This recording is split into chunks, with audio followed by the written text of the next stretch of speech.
What's up, basketball fans? Welcome to the Warriors Report. It's time to talk about the Raptors and how they have made three very under the radar signings. So for today's video, I'm going to go through each player, talk about their game. I'm going to talk about their strengths, their weaknesses, give you a player comparison. And I'm just going to talk about how they'll fit in with the Raptors. So if you're ready to watch this video, make sure to hit the like button. Let's try to get this video to 120 likes. If you want to hit the subscribe button as well, that would be very much appreciated. So with that being said, let's get into today's video. Now, as you guys know, I do like to give out shout outs on my channel, and for today's video, the shout out goes out to Dark Knight. So Dark Knight, thank you so much for supporting this channel through likes and comments. It is very much appreciated. Let's talk about player number one, and that is someone we're very familiar with because we've heard his name quite a bit by now, and that is Ron Harper Jr. Now, Ron Harper Jr. is quite an interesting player in terms of his height and weight. As you see, they're 6'6", 245 pounds, and I think one thing as fans we talk about as the NBA changing from modern day centers or modern centers to modern day centers who are very versatile. But you also get a lot of players like Ron Harper Jr.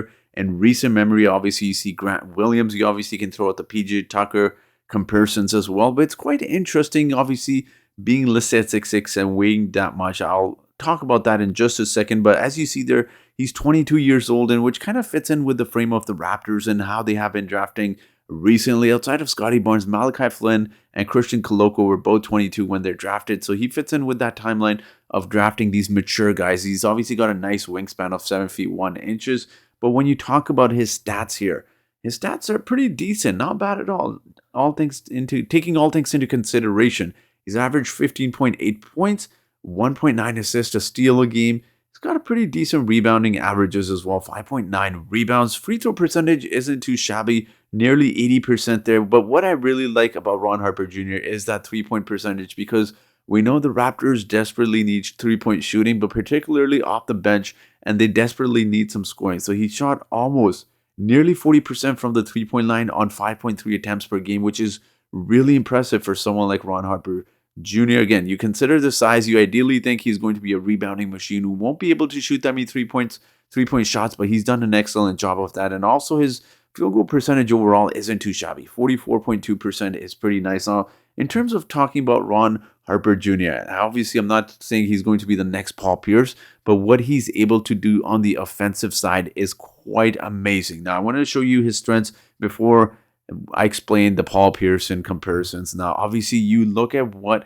Ron Harper Jr. can do on the offensive side. He's a really good offensive player. He can score in multiple ways. Now, when I talk about scoring in multiple ways, I'm going to go through each category and really talk about what he can do. Now, he can definitely finish at the rim, which is a big bonus for the Toronto Raptors, given that they really struggle with guys like Fred VanVleet, Gary Trent Jr.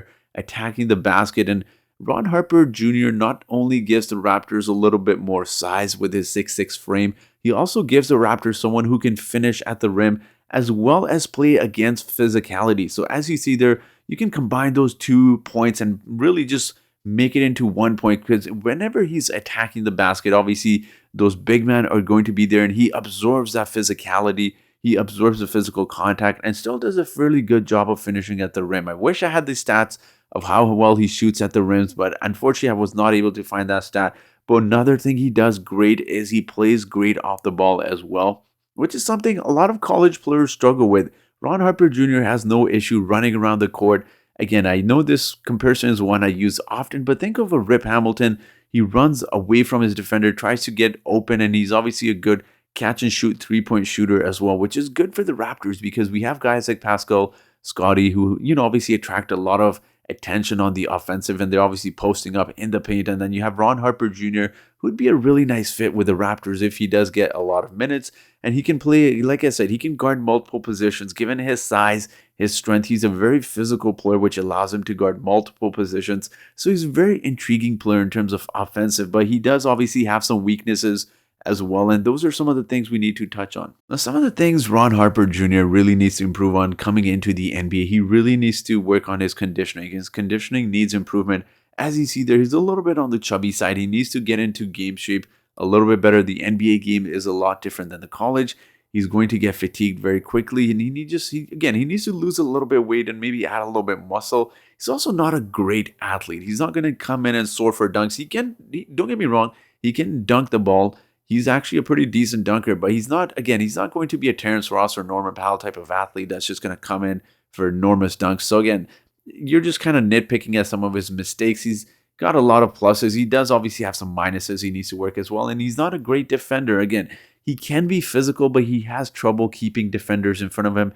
He's not the quickest of defenders, which makes it a little bit challenging for him to keep defenders, again, to keep players in front of him. So those are just going to be some of the challenges. Now, I said Paul Pierce for several reasons, guys, because when you take a look at Paul Pierce and his career offensively, you take a look at how he's able to score. He's able to post up. He's able to fade away. He can attack the basket, score. He can hit those mid-range jump shots. And that is why I use that player comparison with Ron Harper Jr. Now, obviously, he's not able to do that at an elite level. If he was, he probably would have gone in the top 10 NBA draft. But obviously, that was not the case.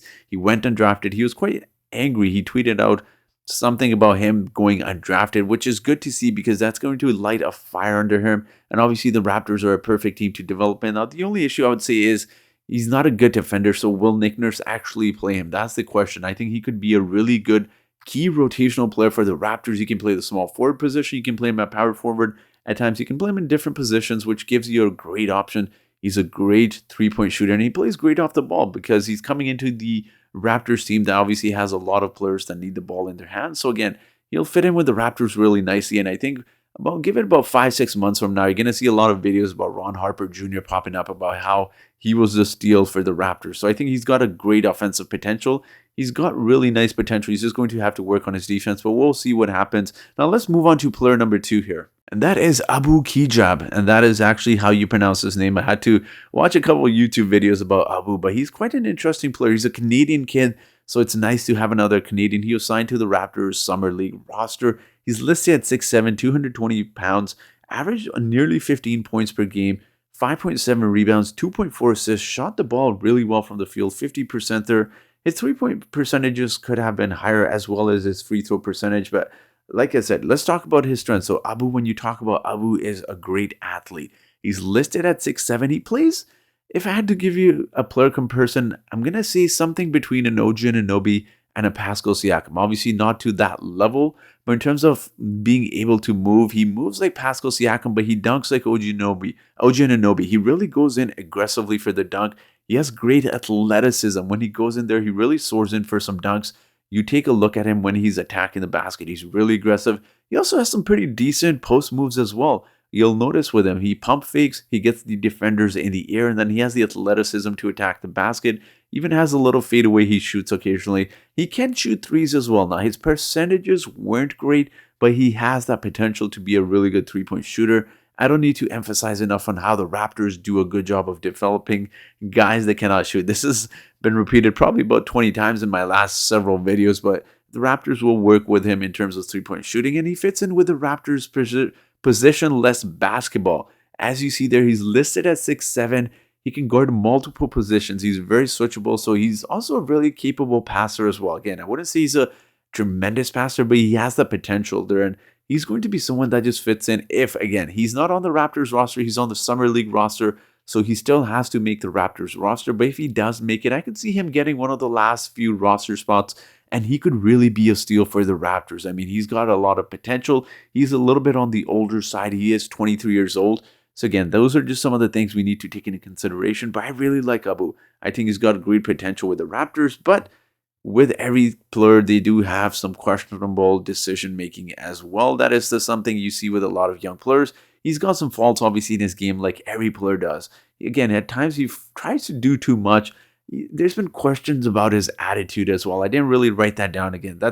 We don't know how much of that is truth because, again, I don't watch a lot of college basketball. It's kind of hard to say, but he needs to also handles need to tighten up. The thing with Abu is, like I said, he gets a little bit too excited, loses the ball at times. He tries to do too much on the offensive side. And as I said, his three-point shot is there, but he is a very streaky shooter. So that's the thing about Abu we need to take into consideration is he'll be hot one game, next game he'll go cold. So his shooting needs a little bit of work, but he's obviously got a great potential with the Raptors if he does crack one of the last roster spots, which I don't doubt he will. He could become one of those players that works in the Raptors system for a few years and then obviously just develops and ends up being a really good role player in the NBA. So that's Abu Kigab for you guys. And another player the next player I want to talk about is quite exciting. And this is Alex Barcelo. And yes, it's quite surprising the Raptors didn't draft someone, or I should say sign someone who's listed at 6'7", 6'8". But Alex Barcelo is someone who's also signed to the Raptors Summer League roster as well. 6'2", as you see there, 180 pounds, 16.8 points per game, 3.8 rebounds, 3.3 assists. He's actually shot the ball really efficiently from the field. Take this size into consideration. 45% is excellent for someone his size. And of course, we have to talk about his three-point percentage as well. As you take a look there, 42.1% from the three is absolutely unbelievable. And if there's any indication that he is a good shooter overall, you take a look at his free throw percentage, that highlights it as well. 86.5% from the free throw line. So Alex Barcelo, when you talk about him and his strengths, he's obviously an elite three-point shooter. What I like about Alex, I'm going to throw a Matt Thomas comparison out because they're similar size. They're great three-point shooters, but I say Alex does a better job of getting those three-point shots. He doesn't force it. We saw Matt Thomas really force it at times with when he did get the limited minutes he did with the Raptors. He really forced it. Alex is a little bit better off of that. He can obviously run around. He can get himself open. But the thing I like about Alex is he has the ability to handle the ball, which Matt Thomas really didn't. I know Matt Thomas can technically dribble. The thing with Alex is he can handle the ball like a point guard at times, which is quite impressive. But the thing that really helps him with those three-point shots is that he can pump fake, but he has the ability to hit the mid-range shot, which is huge, obviously, for someone given Alex's size. He really needs to be able to hit those mid-range shots. And he also has a nice floater, which is something we don't see with obviously a lot of guys that the Raptors currently have that are not very tall, and Fred VanVleet and Gary Trent Jr. in particular. So that's a very nice aspect of Alex's game, is that if his three-point shot isn't going, he isn't afraid to attack the basket, hit a mid-range, or even get close to the basket. And he has a really nice floater, which works well for him, which I think that's what makes Alex a little bit better in terms of he's not just a catch and shoot three-point shooter. He can do a few different things on the offensive side. And obviously he does have some weaknesses as well. Now, talking about his weaknesses, again, limited size. He's going to be an average athlete. He's not going to be one of those athletes. And again, he's listed at 6'2". You're not exactly expecting him to be dunking the ball. He's an average athlete. It's going to be a little bit of a struggle for Alex with guarding bigger players in the NBA, especially with how the Raptors roster construction is. He's a bit undersized, which again, not every guy is going to be 6'9", right? So he is who he is. He's a great three-point shooter, but he obviously has some things, which is something out of his hand, which is his height, obviously, and his weight. And he's also prone to turning the ball over. Again, this is something you see with a lot of young players, is they try to do too much on the offensive side and end up forcing the ball over a bit too much. But again, Alex, I think he's going to have a nice role in the NBA, probably with a different team. And it's to no one's surprise that the team that actually worked Alex out was the Utah Jazz, who, if you recall, did end up trading for Matt Thomas during the NBA trade deadlines a few seasons ago. So again, these are the three players. I want to hear from you guys. So who are you most excited to see besides Ron Harper? Is Abu the more exciting player? Would you want to see Alex crack the last roster spots? Leave your thoughts in the comment section below. And as always, guys, I do have a trivia question for you today. And that trivia question is, which of these teams has Ron Harper Sr. not played for? A, is it the Cavaliers? Is it B, the Clippers? Is it C, the Lakers? Or is it D, the Knicks? So whoever answers this trivia question correctly first in the comment section gets a shout out in my next video. So that will be it for today's video, guys. Make sure to hit the like button. It does help get this video out a lot more. If you want to hit the subscribe button as well, that'd be very, very much appreciated. So thank you so much for watching this video, and I hope you guys have yourselves a great day.